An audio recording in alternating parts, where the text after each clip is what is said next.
Welcome to Mama's Kitchen, a collection of favorite dishes from Mama or that beloved someone that create that special food and memories of delightful flavors, aromas, and tastes.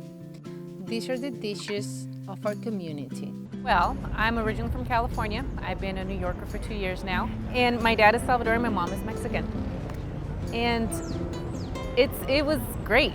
To me, the best foods in the world are Mexican food and Salvadorian food. So I grew up a little chunky, but it was worth it. So when I think of Salvadorian quesadilla, definitely I think of my aunt Delmi first, my great aunt. And the way my aunt would make it, the smells were just amazing. There's a part of the recipe where you have to melt the cheese and the butter together. And it's of course hot cheese, but when you're a child, it just smells good. You want to just stick your finger in it, but of course, thankfully she always had an eye on us and told us, no, you're gonna burn yourself. So the buttery, cheesy smell, whenever I smell that, usually it's passing through a grilled cheese shop, brings me back to that, to the kitchen, of the smell of the cheese and the butter melting and my aunt making it. It also reminds me of my mom, because she's the one that made it most often for us. And when I think of my mom making it, when you have family members that visit from out of town, usually from Mexico or El Salvador, they always bring cheeses.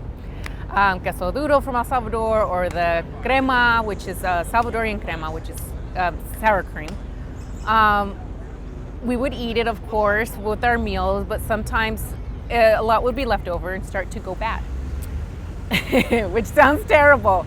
So if the cheese was starting to go bad in the fridge, a little green on it, have it be mozzarella or cheese from El Salvador or from Mexico. My mom said, don't throw it away. We'll make quesadilla with that. And I know it sounds terrible, but you cut the bad parts out and you use the cheese for the bread. So in retrospect, every generation, I think, or every person has a tweak to the recipe. I just learned how to start making it myself. I only made it once. I haven't perfected it. But I do like the idea of letting the cheese age just a little bit. And when I go home and I smell things like that, that to me is the smell of home and warmth and mom. And I just love it, and I can't wait to perfect it and share it with my future family. I'm originally from Del Rio, Texas, which is a small town along the U.S.-Mexico border. My parents were born and raised in a town called Ciudad Acuña, Coahuila, which is the town right across from Del Rio, Texas. So literally they grew up on the other side of the Rio Grande.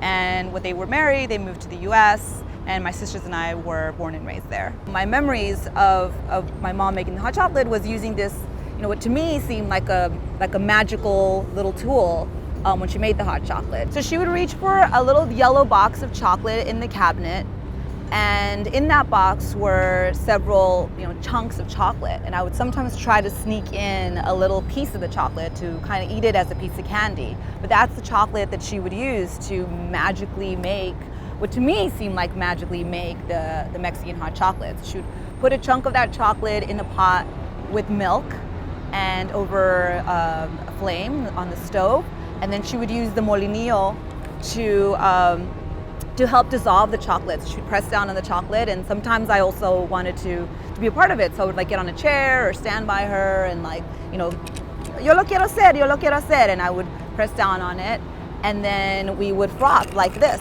And if you can hear that little sound, to this day, that little sound brings back that memory of my mom magically making this Mexican hot chocolate for me from that big old chunk of chocolate.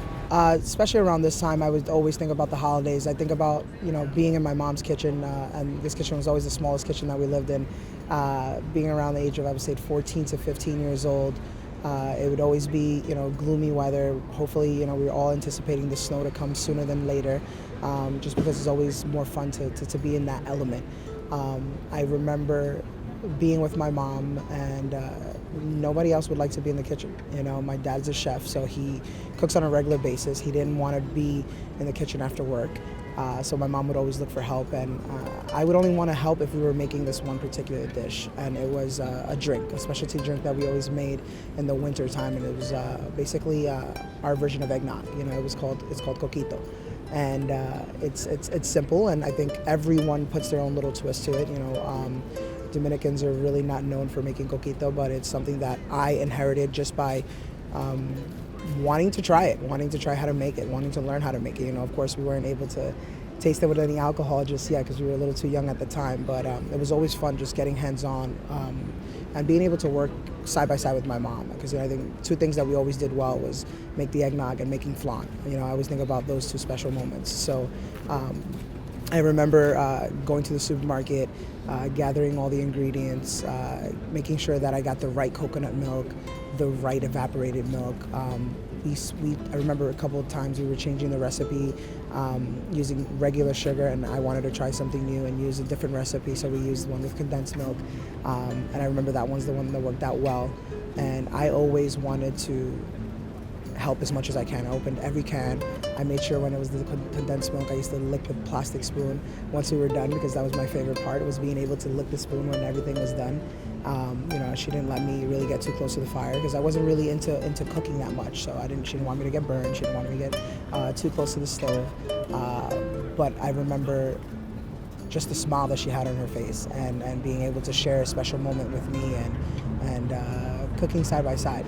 My favorite part was making sure that I opened the can of condensed milk, because at the end there's always a little bit that gets stuck to the can. So I wanted to make sure that I got the plastic spoon that I could lick it off when I was done. So that was my favorite part. Yeah, my mom's kitchen was pretty small. It wasn't the ideal kitchen for any chef or anyone that enjoyed cooking. It was just, you had to basically deal with what you had. When I was young, we were, raised in poverty and trying to get out of the area that we were at, but I love the fact that my mom always made best out of every situation that we had, But the kitchen was white walls, so no matter what you did, everything always got dirty. It was not your ideal stove. The oven never worked, so we never cooked in the oven. We had to make sure that anything we cooked for dinner, we had to make on top of the stove. And I just loved how my mom made the best out of every situation. We had, I remember the white tile floors that were always hard to clean in between the grouts. So every time I dropped something, I would be on my hands and knees trying to clean in between each tile. I would always remember all the plants by the window. That's a typical thing in a Spanish home, is having tons and tons of plants everywhere. So I remember that. I don't have any plants in my house now. I think I've had enough for the couple of years I lived with my mom. The name of this cake is called Pavão Misterioso. And it's a cake that I remember having as young as the age of like 5 or 6, but at that time it was something that, my grandmother would just magically whip up out of, if you wouldn't even see her making it, and all of a sudden it was there, and it was like the smell that was very overwhelming in like the best sense of the way. Lots of butter, there was always lots of butter in it. You could smell it. And yeah, you would see it on the breakfast table every morning with, tablecloth and all this other bread and spreads. And, I think once I reached a certain age, when I started to appreciate food a lot more and wanted to learn how to cook, she did a lot of rice and beans and all that, but this one cake was like the one thing that I was like, you have to tell me. The recipe is fairly easy. It requires 5 eggs that you separate egg yolks and egg whites. It's sugar, it's flour, it's milk, it's butter, and I think it's baking powder or baking soda, now I'm forgetting. But yeah, there is like a method to the whole madness, as they always say in baking. And she didn't have a KitchenAid mixer, as you might find a lot in a lot of kitchens. She had a whip, and so you would break the egg whites into this big, I think it was like a ceramic bowl, and I would crack the eggs, and she would get, she'd let me start whipping the egg whites until they reached a soft peak, and then we would add the egg yolks one by one, and this is all said in Portuguese, and so that was always fun. And then we would add the egg yolks, and then we would add the sugar gradually, and then the flour gradually. And I really feel like what really made the cake was the melting of the butter with the milk.